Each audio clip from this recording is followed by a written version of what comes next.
love going to Broadway shows, but can't go now because Broadway's closed. Join tour guide Tim and Belasco too as they bring Broadway history to you. Grab your Broadway passport for what's in store on your Virtual Broadway Tour.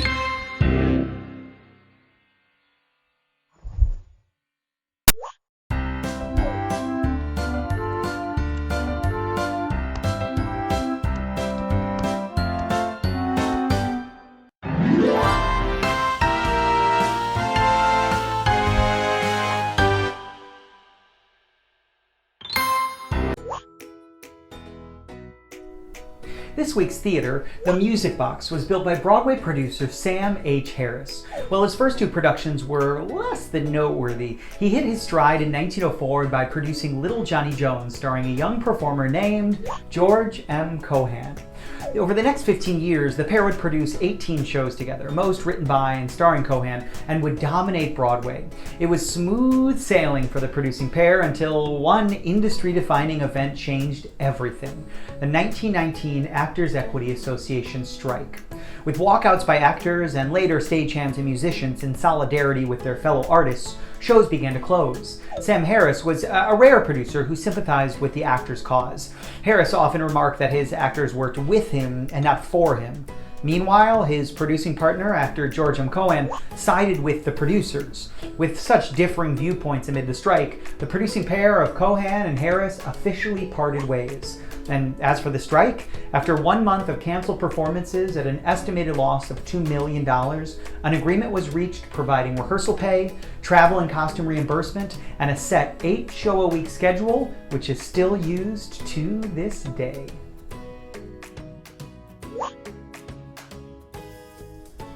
Prior to the traditional book musicals that have dominated Broadway since Oklahoma in 1943, revues were all the rage. Different impresarios capitalized on the craze with their own brands of flair and style, showcasing different theatrical personalities, each at their own theater. Ziegfeld had his Follies at the New Amsterdam, known for the girls. The Schuberts had the Passing Show at the Winter Garden, known for the costumes. And George White had his Scandals at the Apollo, known for the lack of costumes. Toward the end of 1919, Harris approached his friend, songwriter Irving Berlin, with an idea. If Berlin could create a musical revue, Harris would build a theater for it. Over the next year, Berlin began work on a show he called the Music Box Revue, while Harris purchased 100 feet of land on 45th Street and began building his show palace. Well, over $1 million was spent to get to opening night of the inaugural Music Box Revue on September 22, 1921. The investment was quickly recovered. The first performance was a smash hit, and a new top ticket price was established: $5.50 for an orchestra seat. My, how times have changed.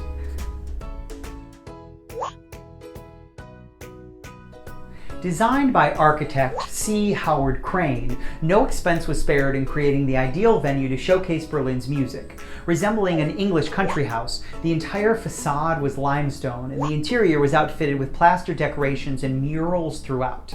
Since Prohibition was in full force, there were even secret panels built into the walls of Harris's office on the second floor to conceal liquor. It was rumored that one critical error by the architect also increased costs. Crane had allegedly forgotten to include a box office in his design. It was said that once Berlin and Harris discovered the error, a hole was cut in the western wall of the small lobby for a box office window. It wasn't until decades later that the original architectural sketches of the Music Box Theater were unearthed, revealing a detailed sketch of the box office in Crane's original plans. He was finally exonerated, and the missing box office rumor was officially put to rest. The fact that the popular gossip of the day concerned a small box office only goes to show how connected Broadway was to the social life of New Yorkers.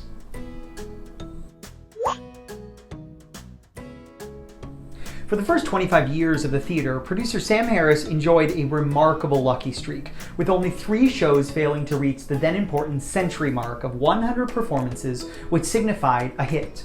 The theater would play host to Of Thee I Sing by the Gershwin Brothers, the first Pulitzer Prize-winning musical, Marlon Brando's Broadway debut in I Remember Mama, and a trio of hits by famed American playwright William Inge.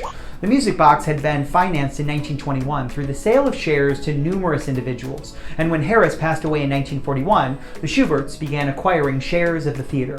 Verlaine eventually passed in 1989 at the age of 101, but it wasn't until 2007 that the Schuberts were finally able to acquire his shares. Today, the Schuberts are the sole owners of the beautiful Music Box Theater.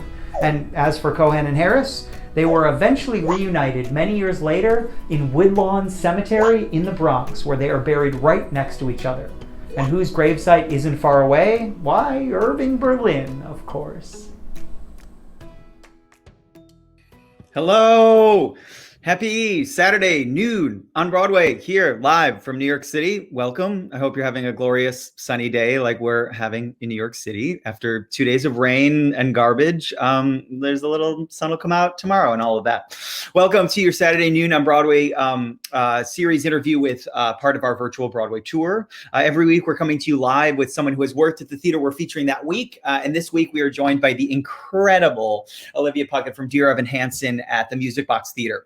For those that aren't familiar with me, where have you been for 20 weeks? No, I'm just kidding. My name is Tim Dolan. I'm an actor and I'm the owner of Broadway Up Close in New York City. We do tours of the theater district, history, ghost stories, all the things you didn't know that you really want to know about Broadway.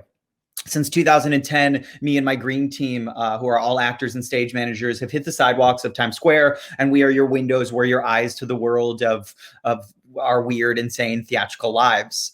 41 Broadway theaters. We have a pretty good time. So we've done those 5 exterior tours for 10 years. In the fall, we opened our Hudson tour, which is Hudson Up Close, which is inside the oldest Broadway theater, which was truly a dream come true to take people in and show them our weird lives where it all happens. About a year and a half ago, I opened a gift shop in the middle of Times Square. It's 60 square feet. And it has a huge Broadway sign next to it that is marquee letters, the 150 light bulbs. Sadly, because of this thing that I'm sure you've heard of called COVID-19, all of that is shut down and not a thing. All of that has been moved online. And so we have a whole gift shop online, which we'll talk about at the end if you aren't familiar with that. March 12th, 2020 was the day that everything kind of, for lack of a better phrase, fell apart. One usher gets sick, then suddenly shows are closing. And then here we are 9 months later with not really any end in sight. We have I guess a goalpost of the end of May, which we'll see if that happens or not. But I think we're looking at still a good chunk of time where it's going to be me, you on Saturdays, and some little fun fact videos and some virtual from wherever you are. I never envisioned a world without Broadway, but we're making do. We're figuring it out however we can, one virtual tour at a time. So this series, there's 41 theaters. We're doing one theater a week. It's 41 weeks. I'm insane, but welcome. If you've ever met me, you know that already. We're starting with the oldest. We started week 1 with the Hudson, which brings us this week to week 20, halfway through. This is officially the halfway point, the Music Box. I hope you've enjoyed our fun facts and the history videos, Prohibition, and all that stuff we talked about this week. How's today going to work? For today's series, we'll learn all about Olivia's theatrical journey, her time working at the Music Box on this show that I'm sure you've heard of called Dear Evan Hansen.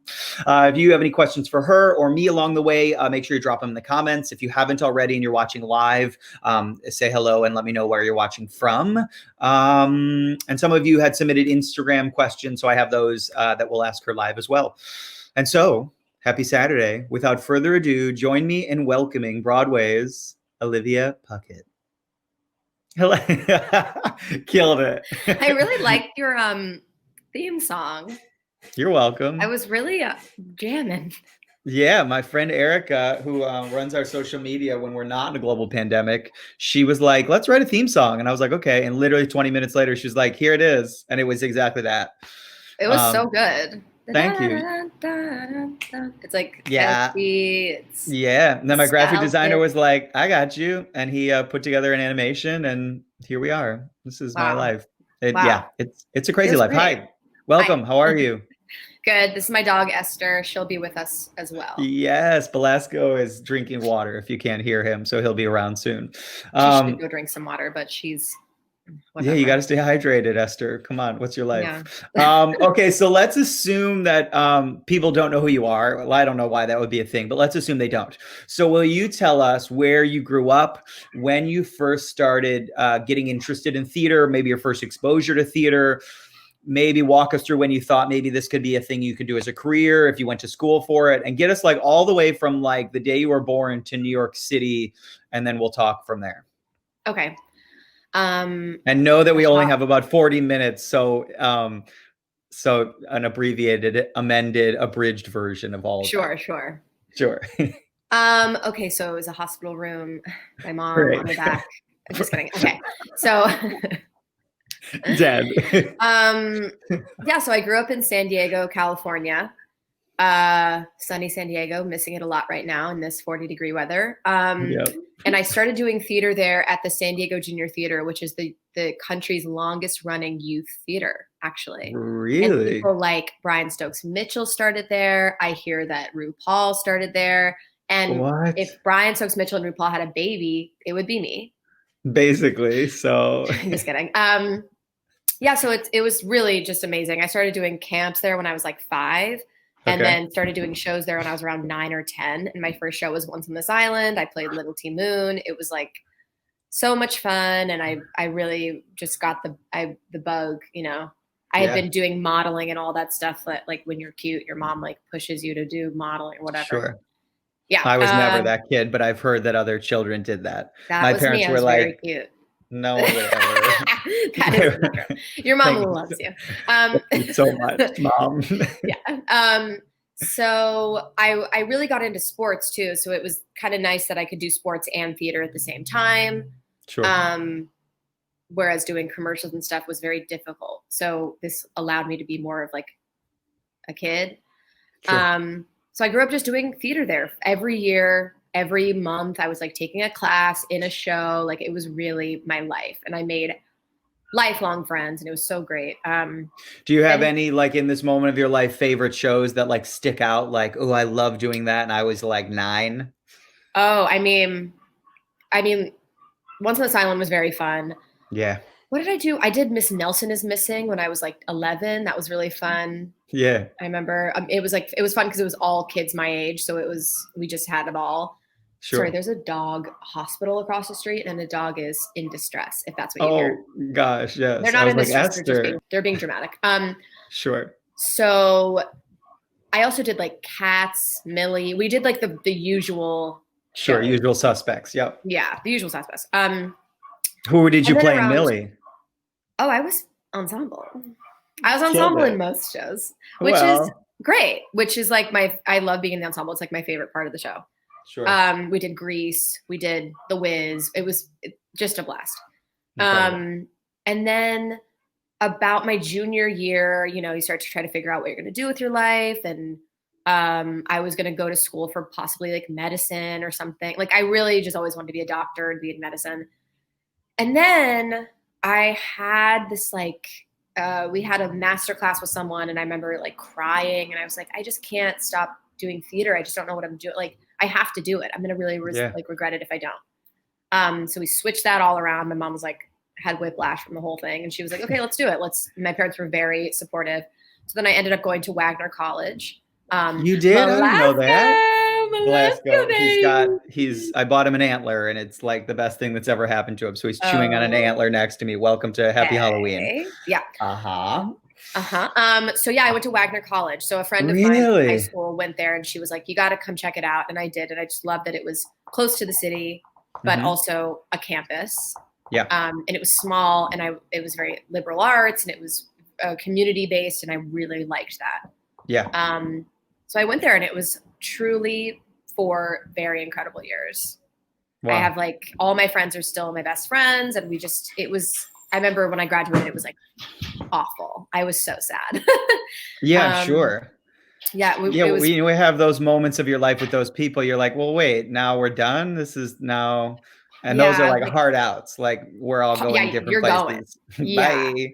Yeah. So yeah, then I graduated and just kind of started professionally working, which was, I got really lucky. So. And then what was your first, what was your first like audition that you booked? Or what do you think the first show that you booked that was like, oh, I am talented. The world is also recognizing that this is a viable career. All of my life choices to this moment maybe were worth it. I will say, was it big shows right out of the gate, or was it like Jenny Wiley Theater, The Wiz?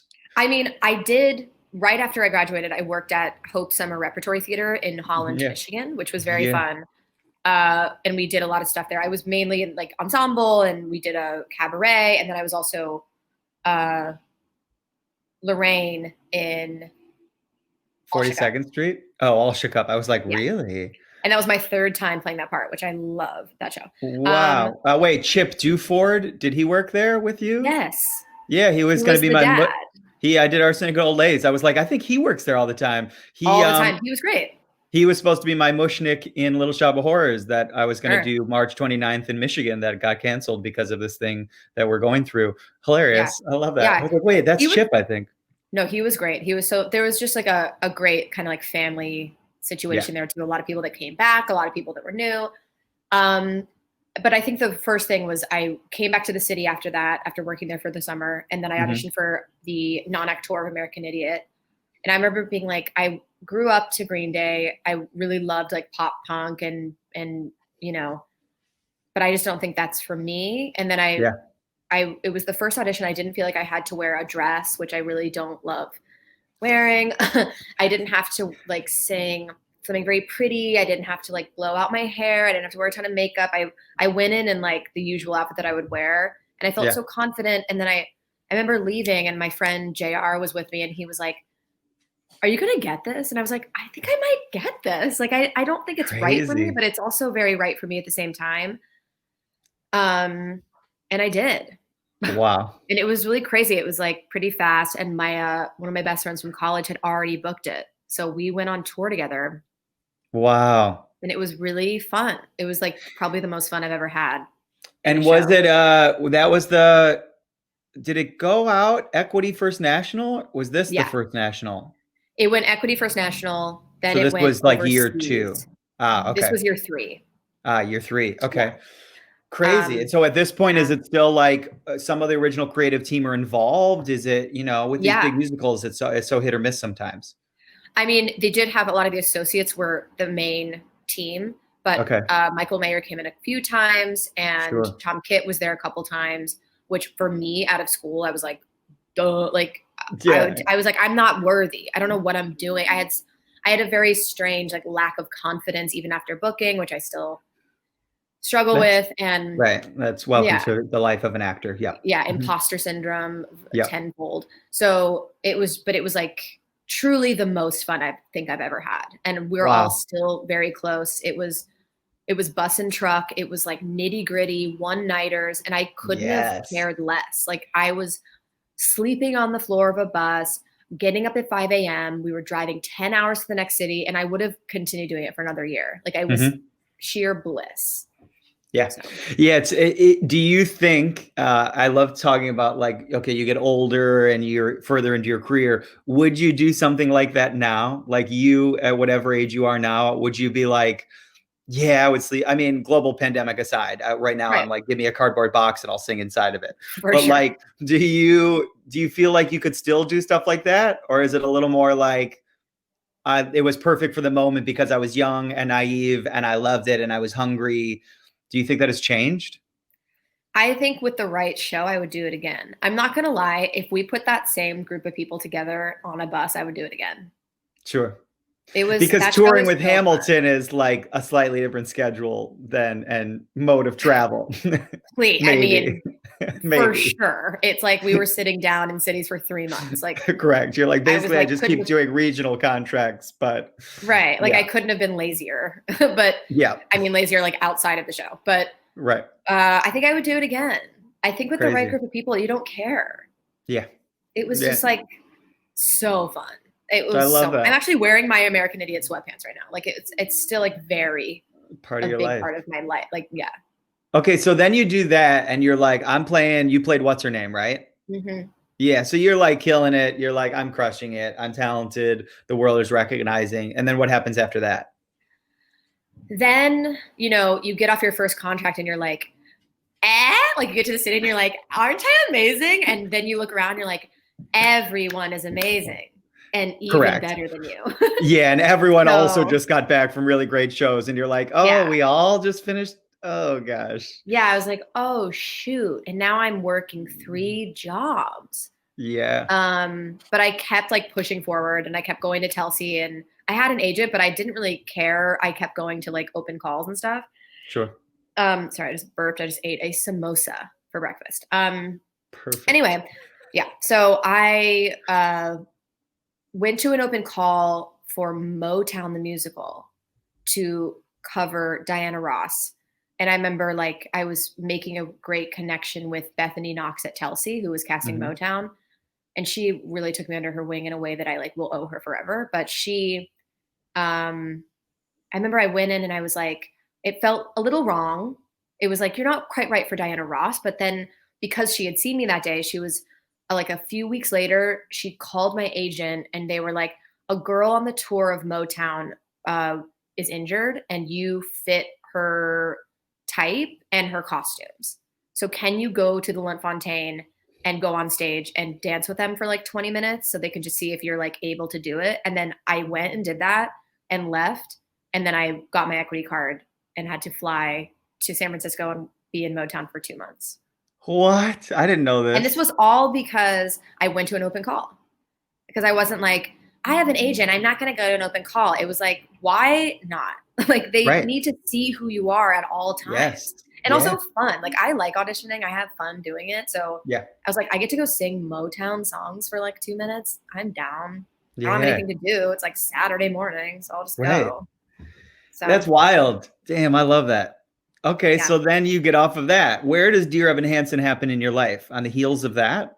Heels of Motown. So I went in 2 or 3 months left, and then I had about a year of nothing where I was working 3 jobs, and then Motown went to Broadway, back to Broadway. And we that's right, to the Nederlander for like 14 seconds. For like this like length of a sneeze. Were you part of that? Yeah.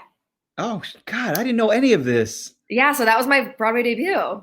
Oh my God, I didn't know that. I thought, my God, I didn't do my research. It's really fine. Like it all didn't do my research as your friend. I'm like, wait, no, why have we never talked about any of this? 2016 became like a ball of just like Broadway. And I was just like riding the wave. I was like, oh, I'm on Broadway. Like okay, weird. Like it just. And you're on Broadway for 3 months and then it didn't sell. And then it was like, we're closing. And it was like. They told us in costume on stage. The like curtain came down and I was like, gonna go to Schnippers. And then they were like, hold, don't go change. We are closing next week. And I was like, but at this time I had already had my final callback for Dear Evan Hansen where I felt better than I ever have about an audition in my life. Yeah. And I was like, I might be okay. We are closing this and I've done it for a year and a half, but maybe it is time to like move on. I was feeling wrecked for the people who just moved to New York to be in this Broadway show for 6 months that is now closing. Yeah, right. But I also, on the other side, had like a sort of like freeing. I was like, I think it's time to do something new. And then actually, funny story. So our final week, Pasek and Paul came to the show because they were friends with someone in it. Okay. And I'm on stage and I see them and I had just been in auditions with them. And I was like, hey. And they came over and they're like, are you excited? And I was like, for what? And they were like, oh my God, she doesn't know. And they run away. And I was just standing there like, so I called my best friend and I'm like, I think I booked that Dear Evan Hansen show. And she was like, if they did that and you didn't book, that would be so mean. Oh my God, can you imagine? So I went to bed the next night and I was like, don't even think about it. And I'm laying in bed like didn't sleep for days. Through a window. Whoa. Yeah. Like what? And then like 2 days later, my agent was like, yeah, you are going to be in Dear Evan Hansen. And I was like, wow, I don't even know what the show's really about. I didn't see it. I was on tour when it was off Broadway. So It sounds really good. And then 2 months later, I was in rehearsals. Come on. And so then in the show, Standby was your official contract? It was understudy. Yeah. Sure. Okay. So if for the two girls, Alana and Zoe, and then you dance captain right out of the gate from the top? From the top. They were like, I think they saw that I was like in a dance track in Motown, and they were like, "You want to do it?" I was like, "Yeah, sure." I'll Great. try. I'll Yeah. take a crack at it. Yeah. Which was great because then while I was learning the show, I had to learn everybody else. So I felt like I had a little bit of upper hand, other than being really stressed that I had to know Yes. everything in the show, because a lot of Dear Evan Hansen is not very dancey, but a lot of it is the choreographer did a lot of staging too. Sure. So I don't know. Who choreographer was what? Larry Kegwin? No, Danny Mefford. Danny Mefford. Why did I think it was Larry Kegwin? He also choreographed Fun Home.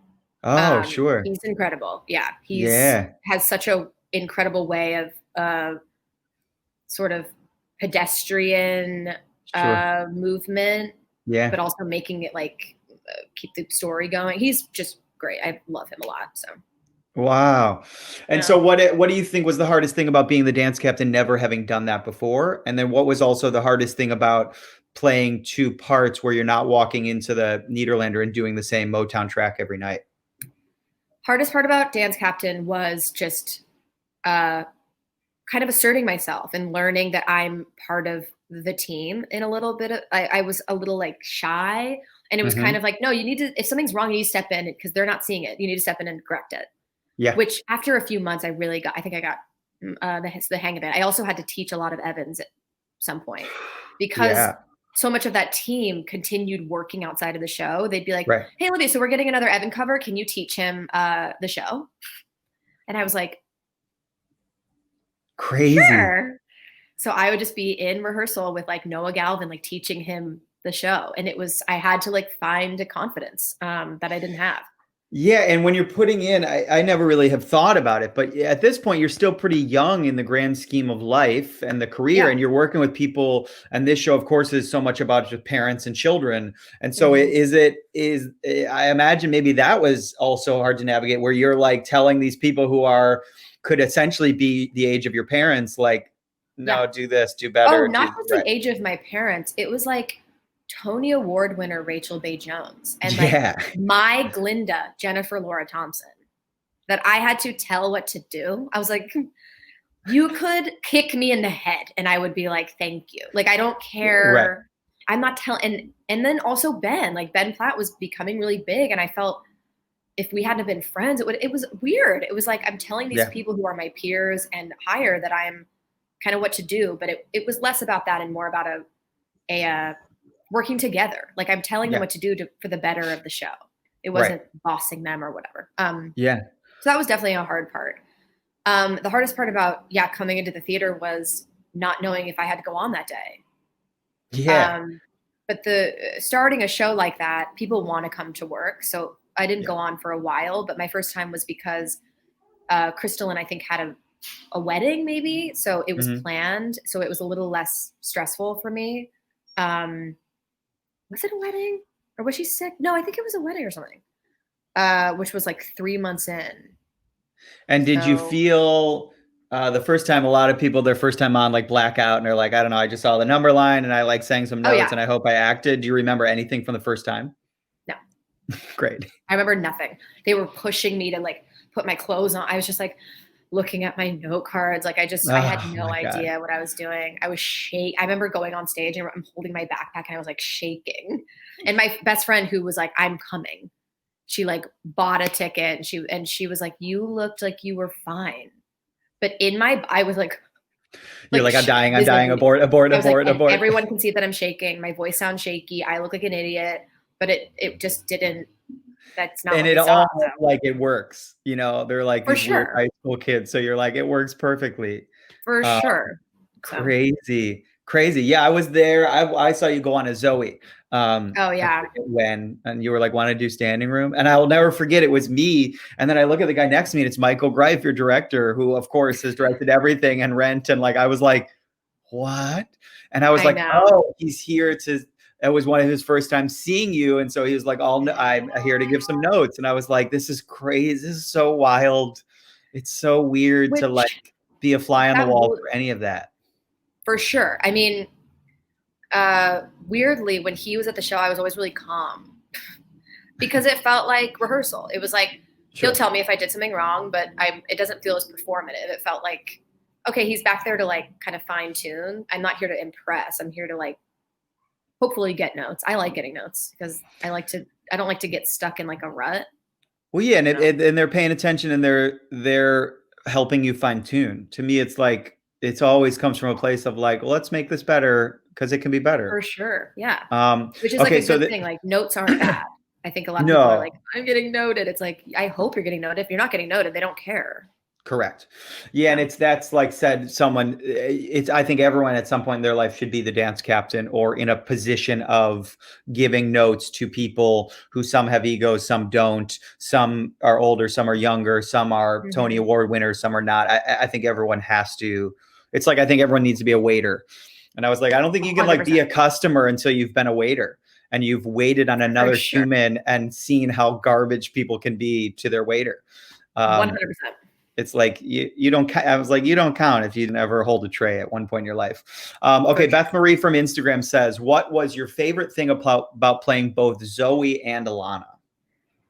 Ooh, and Beth Marie, I should tell you, I think this is the Beth Marie I'm thinking of. She has seen your show 80 times. 80. She was in the music box more than you. Whoa, Beth, I love that. So I guess my favorite. Thing about playing, I'll say my favorite thing about playing both of them is that they're so different that I got to like play. I never got bored. I got to play two different roles all the time, which was really fun. Favorite thing about Zoe is it was really cathartic. It was very kind of similar, not exactly to like a little bit of family dynamic. So it was very like fun to fun to like. Bring in some of my own life into that. It felt very therapeutic in some way. And for Alana, it just is, it was fun. She's just like so kooky. So to be honest, I never played an Alana show the same. I was always like adding in like my own little like things. Yeah. I don't know. In a lot of shows, you know, especially like with the Dear Evan Hansens and Ben Platt kind of sets this iconic mold of what this character is, right? Yeah. To me, I just think like, how could anyone ever do that like that guy? You would have to do your own interpretation of it because you wouldn't want to try and do what he did because you'll never do it how he's doing it as well. No. Was it a family? You know, a lot of big shows, you know, the Wickeds, the Lion Kings, it's like, well, you stand here, you do this, you raise your pinky on the Fiero, you know, was it that, or is it like, hey, find your Olivia version of Alana? And I mean, like stand on number 4, but like bring your interpretation. Was there any of that, or was it, we're trying to do a thing here? Over time, it became that. I think because the show was brand new, I really needed to stay as true to Crystalline and Laura as I could while being myself. So of course, I'm not going to sound like them. I'm not going to have the same inflections, but it needed to have the same drive and the same intention. Yeah. Which also was hard, but that was a good acting, practice. And then over time, it was like, when I'd go on for 2 weeks, and then at one point I replaced for a little while. It was like, now you have full reign. You've worked with Michael, personally, so you guys can kind of fine tune your own Zoe. But at first, it was kind of like, let's stick to the book for now, which was nice because then it left room for, or it didn't leave room for like confusion. Right. Yeah. The tracks have been laid. So you're like, okay, I can at least follow this to a path to success. And then if I want to go off the rails a little bit, I don't know what this train metaphor is. I won't crash the entire train, I guess is how that metaphor would finish. Yeah. Crazy. Okay. So then David, with a name that I don't know how to say, David Evbayekha on Instagram says, what was the hardest part about playing Alana Beck specifically? If there is, like vocally, does it sit in your like, because both of these vocally are weird. Does it sit in a good place for you? Was that hard? It was pretty high. Yeah. Your voice is cool and can do lots of stuff. So I imagine it was like, sits in your wheelhouse. I guess. Yeah, it was, I guess that was hard. I think what's hard is,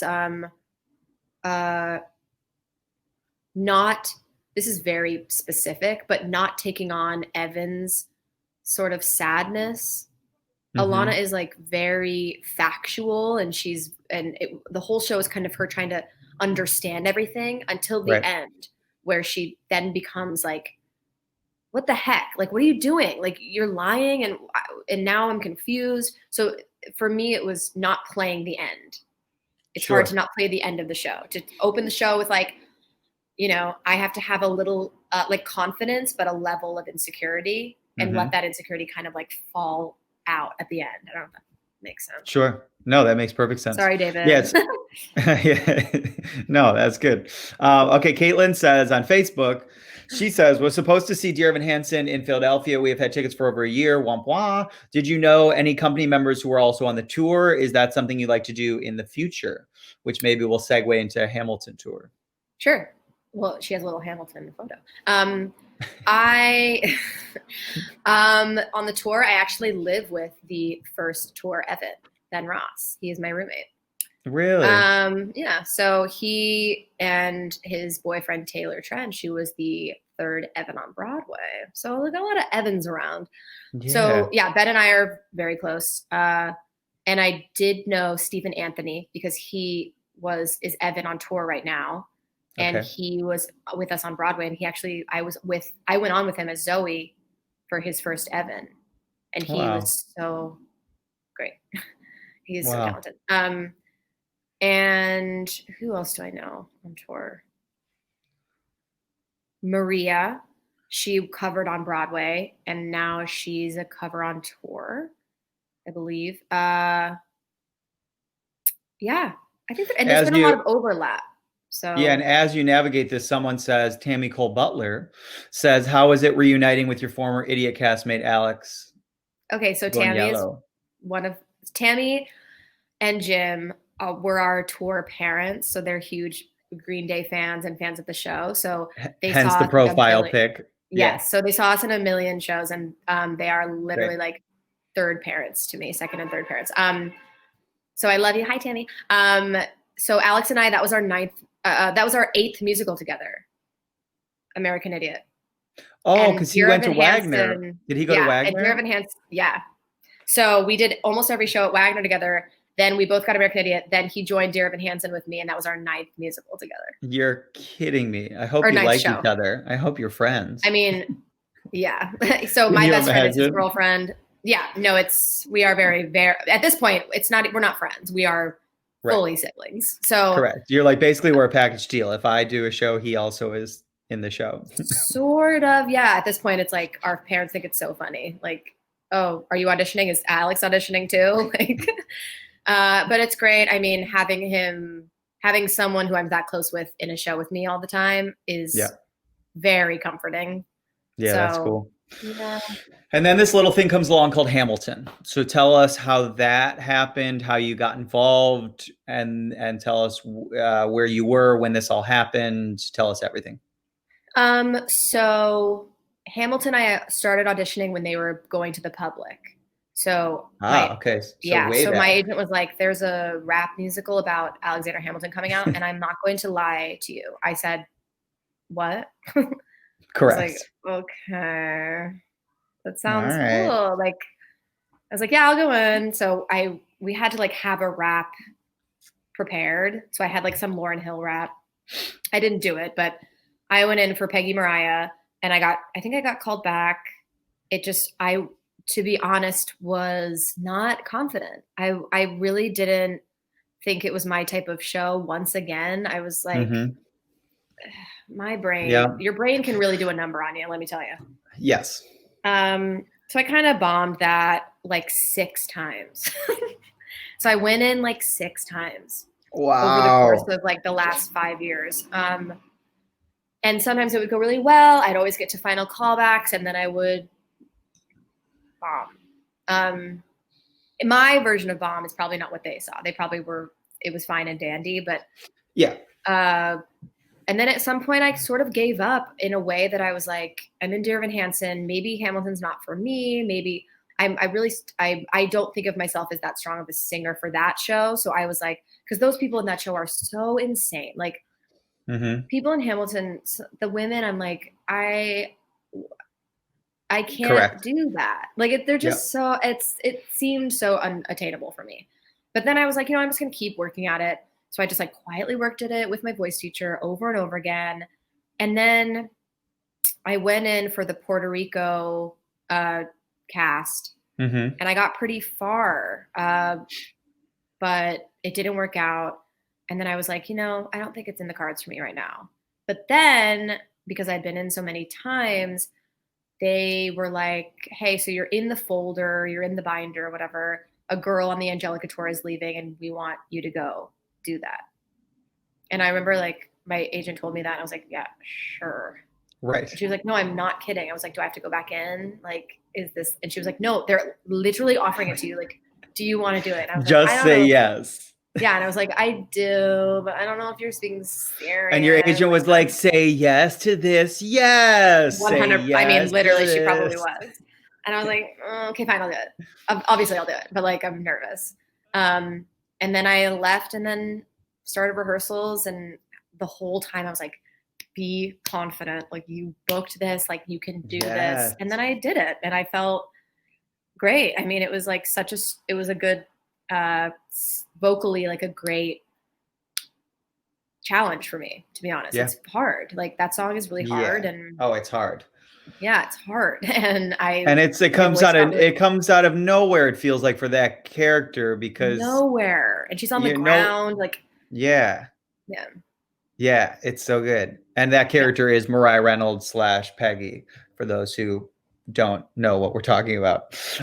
Okay, so then March 2020, where are you on tour where this little thing comes along that sounds like it's going to be maybe a bigger thing than we think? Yeah, so I know I am anxious and I have anxiety, especially about sickness. And I heard that there was a pandemic brewing, and I was like, that's not for me.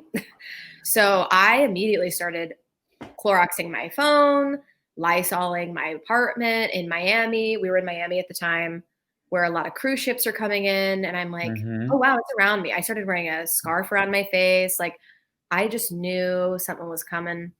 They shut down the show. It was a real bummer. But then it felt very like, okay, what do I do? I have a sublet here in the city in my apartment. I couldn't go home because they're saying if you were in a hot spot, which Miami was becoming, you can't go around people who are older. And my parents are both, older, and they're high risk. And I was like, I'm not going to bring COVID to my parents who are pushing 70. So I'm not going to kill my parents. Right. Truly. I was like, I need to. So I got on the scariest flight of my life with my castmate Crystal back to New York.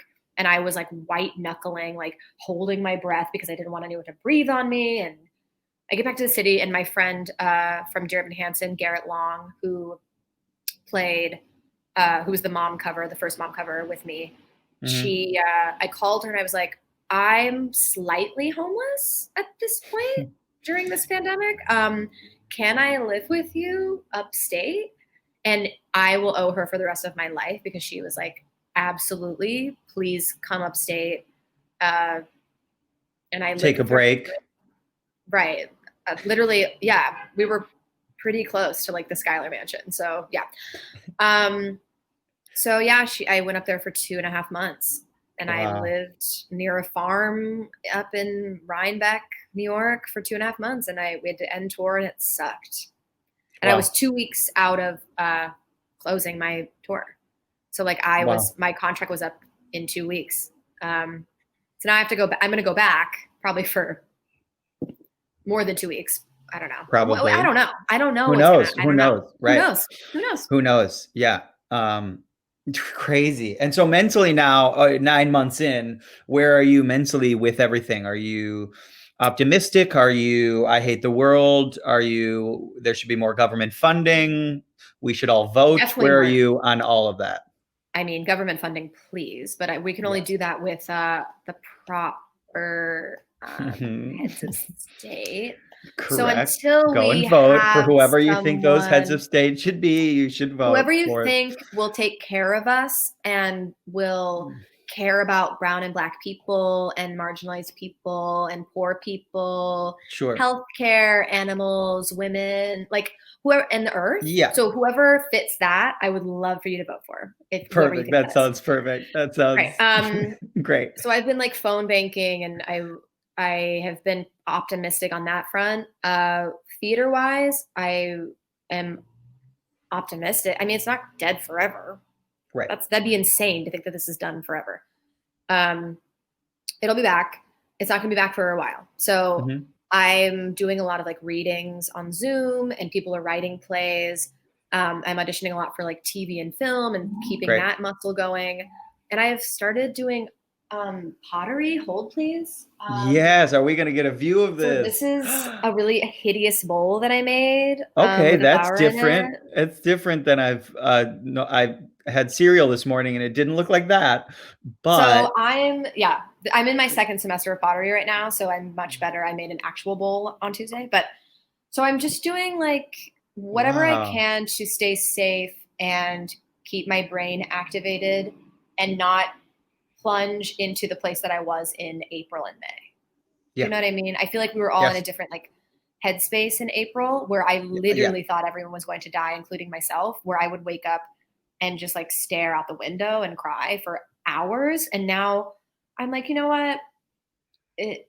We have done such a good job, especially New Yorkers, that like we should give ourselves a little more credit and just continue the good work and like distance and see your friends at a, 10 feet away with your mask on. Like just keep doing what you're doing to stay safe. Yeah, it's about mitigating the risk. The risk will always be there, but if you can mitigate it the best and still be like mildly normal and not insane, I think that's the best. And dogs. If you have a dog in your life like Esther, that little Belasco, I've never talked more in my life to someone that doesn't talk back.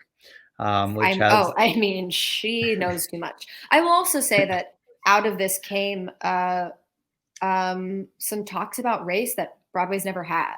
So I think without this pause, we wouldn't have had these chats. Like, what's your background? What's your racial makeup? So I'm black and white, like literally 50-50. So my dad is black, my mom is white. And I've experienced it professionally too. And it's not great. It hasn't been working. Broadway is incredible, but like anything else, it's flawed. Everything has its flaws. Everything needs to be improved upon all the time. And I think we're like taking tiny steps in the right direction, but we wouldn't have been able to even kind of like be introspective without this pause in time. If things are going, it's going, we're making money, everyone's doing it, the flaws fall to the side because it's going. And then when it's not going, you're like, well, let's look at those flaws that are on the side now. And turns out I don't think they're that much on the side. I think they are at the heart of what we're doing here. And I someone had a question on Instagram along these same lines. Mystical Musicals said, any advice for a young queer person of color wanting to get into the industry along the same lines of like all of that? Because obviously, I mean, it's one, you'd be entering into an industry where, there's a hard reset anyway. Two, there's been racial inequality, certainly like most big corporate industries, which Broadway is, so then is there a moment of, this is the perfect time to get in because the shift is happening? So maybe there's more room for people who have been maybe left out of the conversation, or, where do you fall on any of that? 100%. I think there's more room. I think also because we're seeing how bad it was, a lot of us are going to fight for the people who aren't white. I know that I'm going to speak up more. I'm going to want to be in shows that have storylines about young queer people of color. I'm not going to be as complacent. And I think a lot of my white friends too are like, gosh, I haven't done enough. There's, as a white straight man, you're like, it just has never, I don't see the world through that lens. So it's never even occurred to me, see it in certain places, but like micro places where you're like, well, that's just, the world is garbage. But you're like, well, no, That happens to them Yeah. all the time. That's actually bigger. Just because it doesn't happen to me when I walk down the street or walk into an audition room doesn't mean, you know. I think my advice for you, mystical musicals, is to be as young and queer and colorful as you can, because the world is only getting, I'm going to steal this from Chelsea Handler, who I really love. The world's only getting more brown and gayer every day. So own your space and like take up your space as a queer person of color, because everyone, like the train analogy, you're going to have to get on the train or you're going to get left at the station. So if we are filling this train with the people we and the stories we want, the people who aren't, you're going to get left. I mean, so take up your space and like continue auditioning, continue staying true to yourself, because that role and those spots will open up for you the harder we, work towards it. And it's going to be hard, but nothing, you're pursuing a career of your dreams. So when you're pursuing a career that is a dream career, that is a passion of yours, that someone's going to pay you to maybe sing 8 times a week, it's like, that's hard. It's hard to achieve that. And it might be harder because of these barriers, but I do feel like when you make it, when you get through, when you get that opportunity to showcase what makes you, you, it's all that more worth it. But I think for sure it's hard. It's going to be hard and harder probably if, given the way things have been. But yeah, no, I think that's good. That's perfect advice. On the heels of that, this is not a question. You're getting some claps from Caitlin Elizabeth. Killed it. Still got it. Yeah. And then we have one, not a question. She says, Julia Zucchetto says, no questions, just sending love. I think you're the best. So you are killing it. Thanks. This was awesome. Thank you for spending a little piece of your quarantine, not quarantine, shutdown, whatever we're doing Saturday with us. It's so good to see you and hear about your full journey, which I can't believe there's parts of it I didn't know about, which I love. That's true. It's okay. It was that whole year. I don't even remember. 2016 is a blur. Crazy. And where social media, is there a world that we should follow you? And if so, where should we do that? Should it be on Instagram, TikTok, where?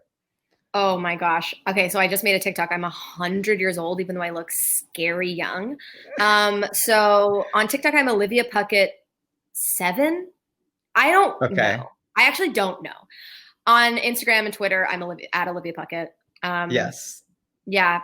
My TikTok has 2 videos. They are embarrassing. I literally just go on TikTok to watch the youngins.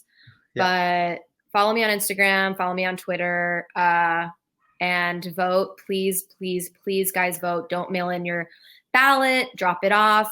Put it in the mail polling things, or wait in line. I waited in line and it was worth it. I felt like I was part of, the revolution. So please, please, please vote. I'm begging you to vote. Please, please, please. You're incredible. Thank you so much. Go and follow her. Happy Saturday. Good luck with the rest of it. We can't wait to see more pottery. So please, we need a TikTok video of you making pottery. Like, get on this. Like crying because I'm so bad at it. Yeah, and it'll be like the instructor behind you, and you'll be like singing that song from Ghost. The Ghost, yeah. My instructor we're onto something here. Like, you're laughing now, but it's gonna be viral, and you can say inspiration for a story by Tim Dolan. So work on that. Okay, fine. Okay. Your dream. Thank you so much. Good luck with everything. Bye to Esther from Belasco, and I will see you. Happy Saturday. I'll see you soon. You too. Okay. Thank you. Bye. Isn't she like a wonderful human? She is, well, obviously, like the baseline is that she's very talented. Her voice is crazy. Her energy is just amazing. But as you see in these chats, I love because you get a chance to see like them just as the genuine humans they are. And she's real down to earth. I love that she says, I'm anxious. I knew a pandemic was coming. I'm not messing with that. You're like, that was not me. I was like, it'll be fine. We'll get some Clorox wipes. The pandemic will be fine. Not so fine, but we're going to be fine. It's It's all going to work out. It's going to be great. You should vote. You should have a great Halloween tonight. On Tuesday, you should vote if you haven't already. You should do that. The future of our world, I think, is at stake, whichever way you're leaning. For a little hope into the world, we still have our Broadway paper crane project. We're up to 740 cranes. I'm asking people to send in one crane with a wish or a hope for the future. You can make it out of an old playbill like this person did. You can make it out of a piece of paper, whatever, and send those in. All of the information is on our social media, which is at Broadway Up Close. You can find all that information on our Instagram, the pinned post at the top of our Facebook page, as Belasco is coming to tell you in this moment. All of that information is... Hello, little man. All of that information is on our Facebook page. I picked this crane specifically. This is from a group called Angels on Stage, who sent in 100 cranes yesterday. And it's a program that works with students and adults with disabilities. It's a theatrical program. And so they took one playbill from each of their productions and they wrote one name of each of their students. So this one is Elise on this crane, and they sent him in. It's beautiful, and it's what we need in the world, a little more hope. So we're making some big display of all of them that we'll display in our gift shop when all is said and done, when we reopen next year. So if you have a moment, send a little hope out into the world, because God knows we all need it. You have all been absolutely wonderful. I think that's all I have to tell you. We unveiled our new proscenium frame, picture frame, on our gift shop this week, and you bought them all. We sold out of them. So I'm going to make more of those, because I didn't realize you would love them as much as you do, which makes my heart very happy. So thank you. I'm going to work on that. As always, you can get that BroadwayUpClose.com/souvenirs on our website. We are now back to doing socially distanced tours. In a couple hours, I actually have a private Halloween ghost light tour. So we're back to doing that. We also have virtual tours that we're launching on our website, also in collaboration with Playbill. So lots going on. Thank you for spending a little part of your Saturday with me here at the end of our Music Box week. And I look forward to seeing you on Monday for the theater next door to the Music Box, which is what we start on Monday. Thank you so much. As always, we are now officially one day closer to Broadway. I love you. Happy Saturday noon on Broadway, and I'll see you again next week.